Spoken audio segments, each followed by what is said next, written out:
There's just something about Inverpolly that keeps drawing us back. Maybe that wonderful feeling of space, the sheer wildness of the place, or the 30 plus locks and streams that you can link with carries. There aren't many places left around here where you can go for days on end without seeing another human being. This is one of them.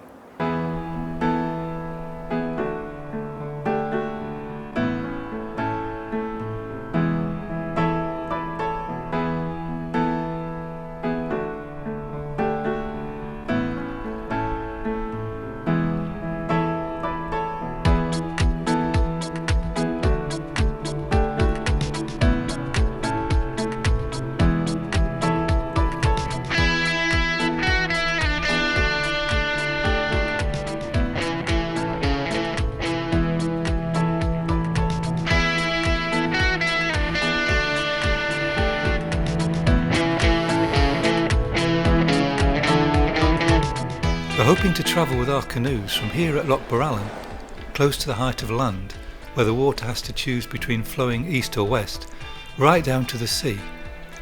Our route should take in much of what Inverpolly has to offer.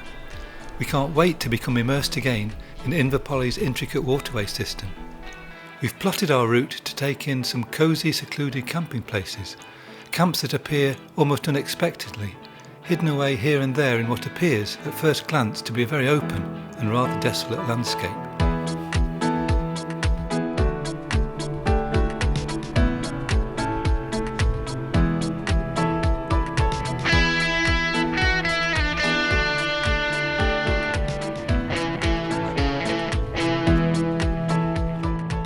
Whenever I see Sullivan and Stack Polly in the same view, I get this really creepy feeling, because the distance between them is about the same as the asteroid that is thought to have collided with Earth and wiped out the dinosaurs.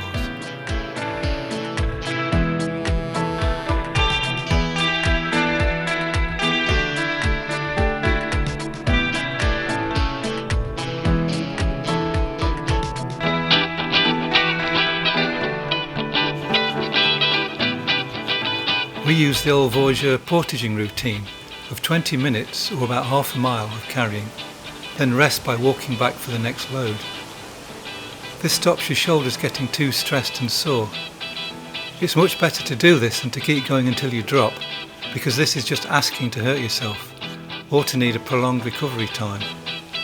Taking frequent breaks is quicker in the long run and certainly more fun.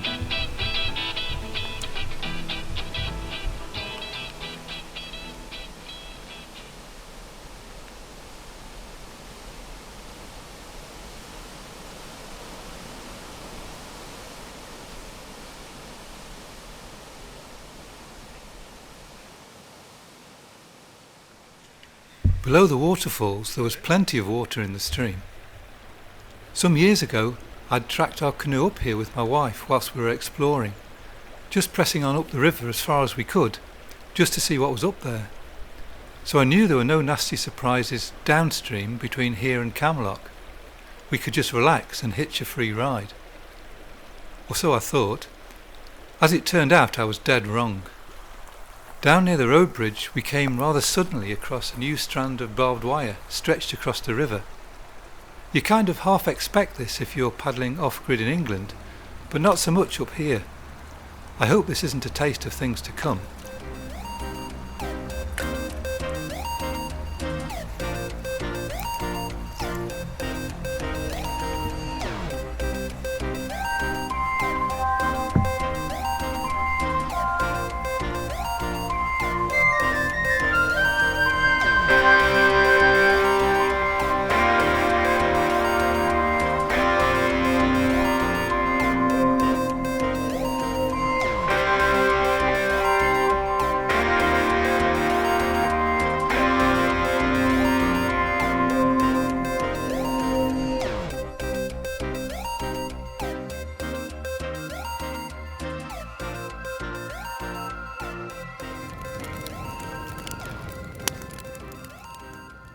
Our campsite tonight had a lot of fallen wood, and the ground was very wet after the rain, so we felt happy to go ahead with an open fire.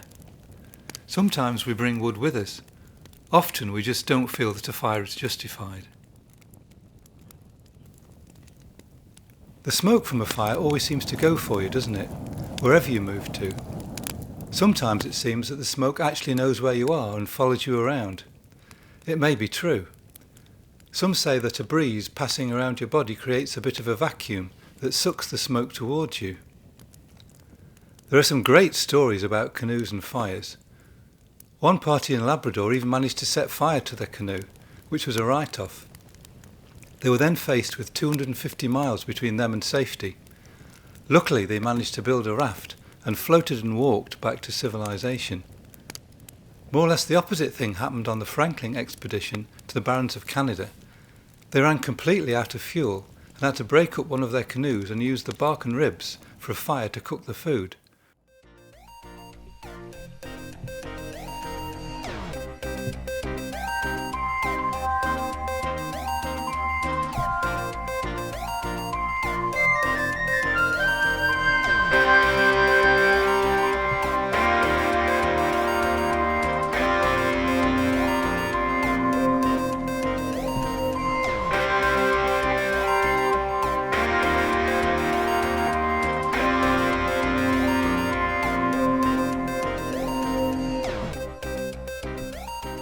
The start of the next portage over to Loch Veity is very easy to find, which is not always the case up here. It's marked by a keyhole-shaped inlet on Camlock and a line of trees running up the east side of a stream valley.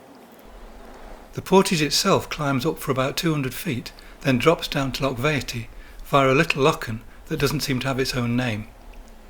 You can paddle across this, which gives a welcome break from carrying, and then continue down.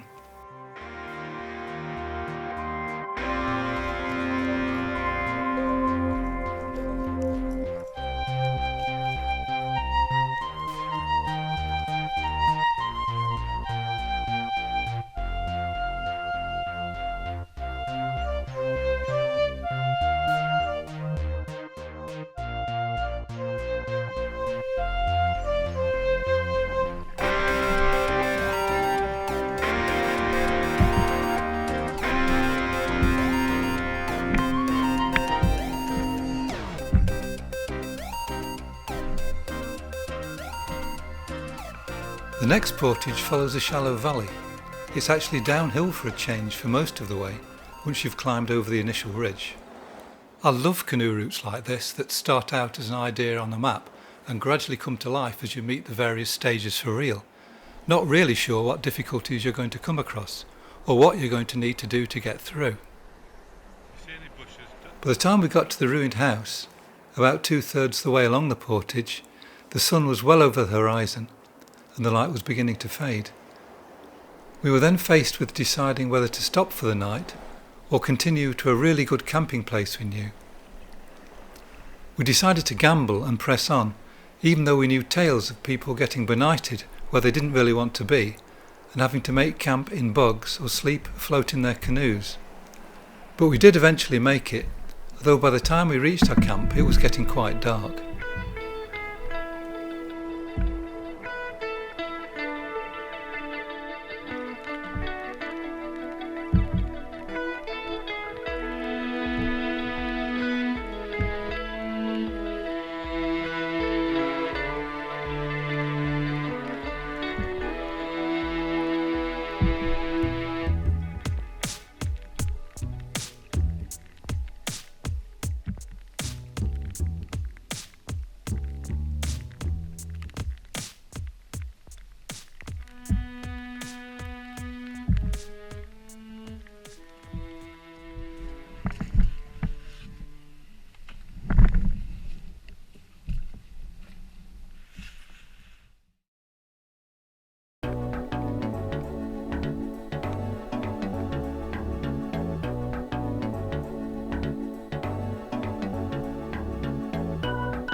You can continue straight ahead here by a couple more locks, a small river and some lengthy portages, right up to the main road, the A835.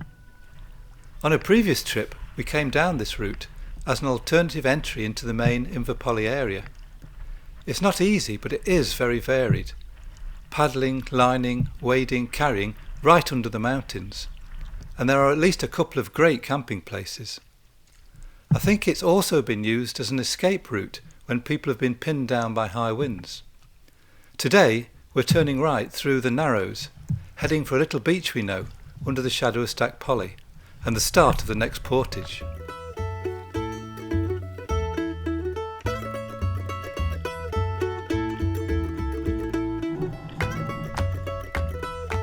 This portage is relatively straightforward. It follows a path the whole way, and the gradient is relatively gentle.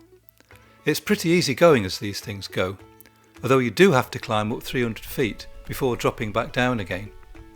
We called it Pirates Portage, after a group of canoe trippers who crossed over it a few years ago and reported it in their blog. The views are fantastic.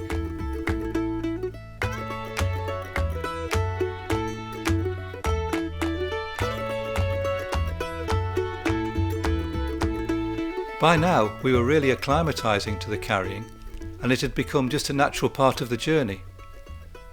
One problem we did have was finding the best way down to the next lock, which had rather a steep drop off at the edge just here. Then Andy found a deer track, which took us down a hidden easy ramp. Deer paths are like gold. The deer always know the best routes. We don't want our trip to spoil in any way these beautiful wild places as we pass through. And it's not fair on others who may come after us not to have the same pristine experience. So we don't like to leave fire rings or to hack bits off fallen trees for firewood, which leaves cut ends that stand out a mile and are particularly effective in advertising that someone has been here before. Before finishing the route, we spent a day climbing a couple of the peaks behind our camp. The effort was definitely worthwhile for the brilliant views back over Pirates Portage, and for a preview onwards towards the sea. From the mountain tops, as far as I could see, there were happily no wind turbines in view, another thing that ruins the feeling of unspoilt wilderness. Let's hope we can plan future wind farms and other forms of development so that at least some special places can keep their wild and unspoilt character.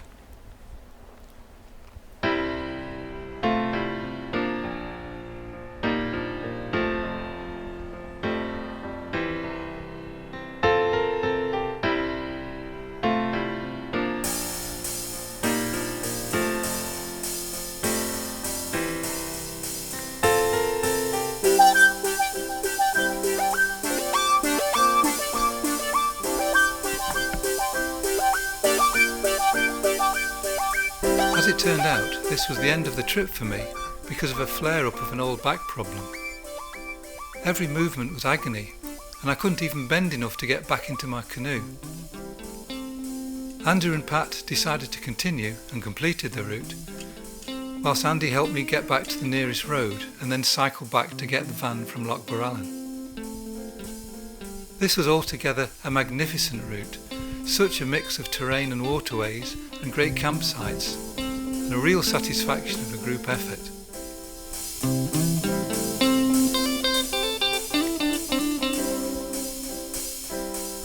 As soon as my back heals, I know the maps of Scotland will come out, and I'll try linking up some more waterways for next time.